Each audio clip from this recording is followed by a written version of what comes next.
Энэ удаа та бүхэндээ арсны хөшрөлтөнд нөлөөлдөг хүчин зүйлүүд ба урьдсан сэргийлэх талаарх мэдээллийг хуваалцаж байна. Арс хөшрөхөд генетик 20% үүрэг гүйцэтгэдэг бөгөөд улс хүйс мөн арсны төрөл зэрэг хөшрөлтийн шинж тэмдэг хэр хурдан байхыг шийддэг. Арсны хөшрөлийн 80%-ийг өөрийн хичээл зүтгэлээрээ удаашруулах боломжтой. Энэ нас тогтсон ч чанга толгор арьстай байх боломж бий гэсэн үг юм.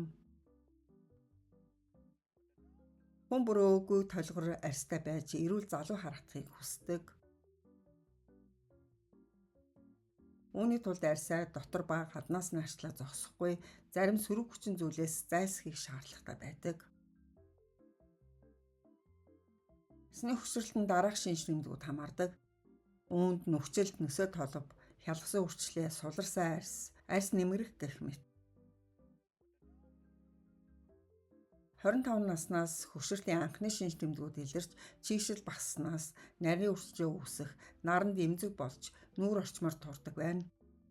Үүнээс хойш арсыг чанга булцахаар уян хатан байлгах үүрэгтэй коллагены хэмжээ нь жил бүр 1%-аар буурч эхэлдэг. Арсны хөшрөлт ихснээс хойш арс өөрийгөө хамгаалах чадвар нь буурдаг бөгөөд шинээс үүсгэж нөхөн төлжих чадварч муудаж эхэлнэ. Арсны бүцэцдэг галлурны хүчил коллаген чийгшил нь жил бүр багасж үрчлээ илүү их тодорч эхэлдэг. Таны арс өдрийн 24 цагийн турш маш олон зүйлтэй нүүр тулгардаг. Үүнд дотроос амин дэмийн дутагдал, стресс гэх мэт. Гаднаасаа нарны хитийн агаан туяа, агаарын бохирдол. Эдгээр хүчин зүйлс нь таны арсыг хөшрүүлэх их бага хэмжээгээр үргэлж нөлөөлдөг гэсэн үг юм. Хэрвээ та арсныхаа хөшрөлтөнд нөлөөж байгаа шалтгааныг олж чадвал түүнийг удаашруулах алхмуудыг хийж чадна. Арсны хөшрөлтөнд нөлөөлдөг хүчин зүйлс нэгдүгээрт нь стресс. Нүүр бол сэтгэлийн тойл гэдэг. Сэтгэлийн түвш үр зөмнөлд нь эрүүл мэндэд сөргөөр нөлөөлөх зогсохгүй арс гундаж хөшрөл хурдтай явагдахад нөлөөлдөг. Бид үүнээс хэрхэн зайлсхийхийг хичээсэн ч хүн нэг бүрийн амьдралд стресс байсаар л байдаг. Зарим хүмүүсийн хувьд энэ нь чочромтгой байдал, бусад хүмүүсийн хувьд хит их ажлын ачаалал байдаг. Кортизол дааврын нийлэгжилт нэмэгдэж улмаар чигээ алдаж, арс хуурайшихад хүргэдэг тул стресс нь арсны асуудал үүсэх гол шалтгаануудын нэг юм. Стресс нь бүх төрлийн арсанд сөргөөр нөлөөлөх боломжтой ба батг гарамтгай арсанд илүү их нөлөөлдөг байна. Стрессээс сэргийлж эрүүл залуу байхын тулд йогоор хичээллэх, ном унших, дасгал хөдөлгөөн хийх зэргээр идэвхтэй амьдарч сэтгэл санаагаа тайвшруулж байгаарай. Мөн стрессээ багасгаж хангалттай хэмжээний ус уух нь чухал юм шүү.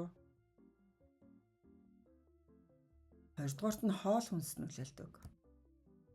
Арсны хөшрөлтийг удаашруулахад хооллолт амьдралын хэм маягийн талаас илүү хувийн нөлөөтэй байдаг. Буруу хооллолт арсыг дотроос нь эсэлтүүлдэг тул тэнцвэртэй хооллож антиоксидантаар баялаг хүнсээр эсэлттэй тэмцээрэй. Энэ тэнцвэртэй тогтмол байх ёстой юм. Хоол хүнс нь бие махбодын болон сэтгэл зүйн эрүүл мэндэд чухал үүрэг гүйцэтгэдэг. Таны шаардлагатай хэмжээний уурга, өөх тос, нүүрс ус, эслэг, витаминыг агуулсан байвал маш сайн. Таны биеийн эрүүл мэндээс хамаарч өдөрт 5-6 удаа баг багаар хооллох хэрэгтэй. Эрүүл сайхан арсны төлөө антиоксидантаар баялаг жимс ногоо хэрэглэхийг хичээгээрэй. Хоол хүнсэндээ сахар их хэрэглүүл арсны коллагены нөөц хорогдож, уян хатан чанар нь алдагддаг. 3-дугаарт нь нойр ба унтах байрлал.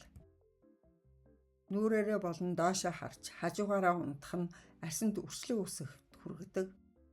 Түүнчлэн байнга нүүрэндээ хүрэх, хөдөлгөх, тархалал зэрэг нь арсыг хурдан хөшрүүлдэг. Хангалттай чанартай нойр авсан байх нь таны арсанд маш их ашиг тусдаа. Ялангуяа тогтмол цагт унтаж хөвших нь таны таныг гундуухан арьстай явахаас аврах болно. Дөрөвдүгüүрт нь агаарын бохирдол. Агаарын бохирдол утаа, тамхины утаа зэрэг нь цөлөт артикалуудыг үүсгдэг бөгөөд эдгээр нь арсны коллаген болон бусад бүтэц бүрдүүлэгчийг задалдаг. Түүнчлэн утаа нь нарны хорт туяаг өөртөө агуулдаг тул шууд бусаар наранд өртөж байгаа гэсэн үг юм. Нарны хитийн агаан туяаг арс гэмтэгч хамгийн аюултай хүчин зүйл гэж үздэг бол түүний дараа орчны бохирдолч ихсдэг ажээ. Энэ нарны хитийн агаан туяатай адил арсны коллагены боловсруулалтыг бууруулж улмаар арсны бүтэц хуурай ширүүн болж амархан өрсөлдөгддөг. Тиймээс нарны цэцэг хэрэглэх нь зөвхөн нарнаас хамгаалахаас гадна арсыгт нь орчны бохирдлоос давхар хамгаална. Витамин С нь коллагены үйлдвэрлэлд чухал үүрэг гүйцэтгэдэг тул тогтмол хэрэглэх хэрэгтэй. Цөлөт артикалын эсрэг арга хэмжээ болгож антиоксидант, витамин С, Е, бета-каротинаар баялаг арс арчилгааны бүтээгдэхүүн хэрэглэх нь арсны хамгаалтын механизмд тусалдаг. 5-дугаарт нь хэвтрүүлэн гуйжуулалт ба цэвэрлэгээ. Арсаа ойр ойрхон гуйжуулах, хөөсөр байн гугах нь арсны гадаргуу гэмтээж эмзэгсүүлж байдаг. Энэ явандаа арсны өнгөө гундааж хуурайшуулдаг байна. Тиймээс гуйжуулагч скрабыг 7 хоногт 1-2 удаа хэрэглэх нь зохимжтой. 6-дугаарт нь хөдөлгөөний хомсдол. Идэвхтэй дасгал хөдөлгөөн хийх үед цусны эргэлт сайжирч нүүр царай хүртэл эрүүл тунгалаг харагдахад тусалдаг. Хөдөлгөөний хомсдол нь хүнийг хөсрүүлдэг томоохон хүчин зүйлийн нэг юм. 7-дугаарт нь улирлын нөлөө. Цагаагаар энэхүү эрсдэс уур амьсгал нь арсанд нөлөөлөх онцгой хүчин зүйл юм. Жишүүлэгчээс гадна хүүтэн жавраас хамгаалах гоо сайхны бүтээгдэхүүн хэрэглэх шаардлагатай гэдгийг анхаарах нь чухал юм. 8-дугаарт нь бохирд эрний ут хэрэглэх. Шөнийн цагаар арсны эдэс шинжлэгдэх үед зарим үхэгдсэн эс дэрэн дээр наалдан үлдэж улмаар бактери үүсэх нөхцөл бий болдог ажээ.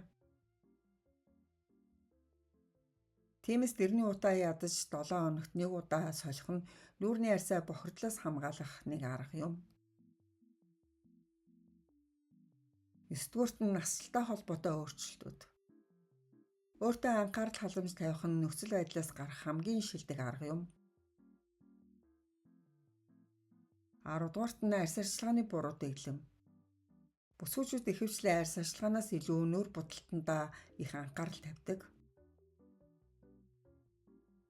Харин Япончууд хооллолт болон амьдралын зөв хөвшилтэй учраас арс нь сайхан байдаг бол солонгосчууд арс арчилгаандаа дээд зэргээр анхаарч түүнийгээ өөрсдийн дуртай ажил болгодог байна. Арсны төрөл асуудал насны онцлог тохирсон бүтээгдэхүүн ашиглан өдөр бүр цэвэрлэх, арс арчилгаа хийж хангалттай чийшүүлэх нь хөгшрөлийн шинж тэмдгийг удаашруулахад тусалдаг. 11-дүгээрт нь бүтээгдэхүүний буруу сонголт. Эмзэг мэдрэмтгий арстай хүмүүсийн ихэнх нь өөр тохирохгүй бүтээгдэхүүнийг удаан хугацаанд буруу хэрэглэснээр арсаа эмзэгшүүлсэн байдаг. Мөн хит батгшил, хуурайшил, өрслөөтэй арсны бас нэг том шалтгаан бол бүтээгдэхүүний буруу сонголт юм. Тиймээс үнэтэй бүтээгдэхүүн л чанартай байдаг. Энэ хүн таарсан бүтээгдэхүүн надад ч бас таарна. Хурдан хугацаанд үр дүн өгөхийн сонгоно. Аль болох өөд аргач өндөртөө нь сайн гэлтгүй өөртөө тохирох бүтээгдэхүүнийг л олж тууштай хэрэглэх хэрэгтэй. 12-т нь химийн найрлагатай ус хэрэглэх. Бидний өдөр тутам хэрэглэж буй ус химийн хольс найрлага ихтэй учраас арсыг хуурайшуулж эмзэг болгодог. Тиймээс гэрийнхэн шүршүүр, горжурт ус цэвэршүүлэх шүүлтүүр суйрлуулах нь гоо сайхандаа зориулж буй зөв хөрөнгө оруулалт болж чадна.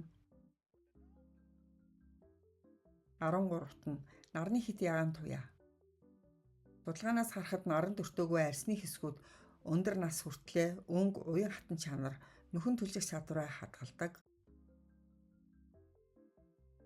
Нар бол номер 1 өршлөө үүсгэгч юм.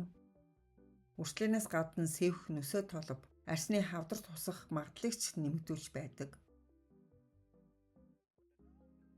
Та өглөөний арс арчилгаагаа хийсэн л бол үргэлжлүүлээд доторч байсан, гадаач байсан шууд нарны төсөөд хүрэх ёстой.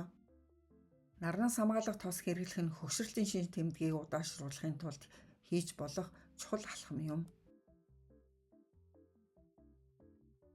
Заавал арсны асуудал үүсснийхэн дараа биш, хөгшрөлөөс урьсан сэргийлж 25 наснаас эхлэн чангалах, эсрэлтийн эсрэг үйлчлэг найрлагуудыг арьс арчилгаандаа нэмээрэй. Анхааран сонссон та бүхэндээ баярлалаа.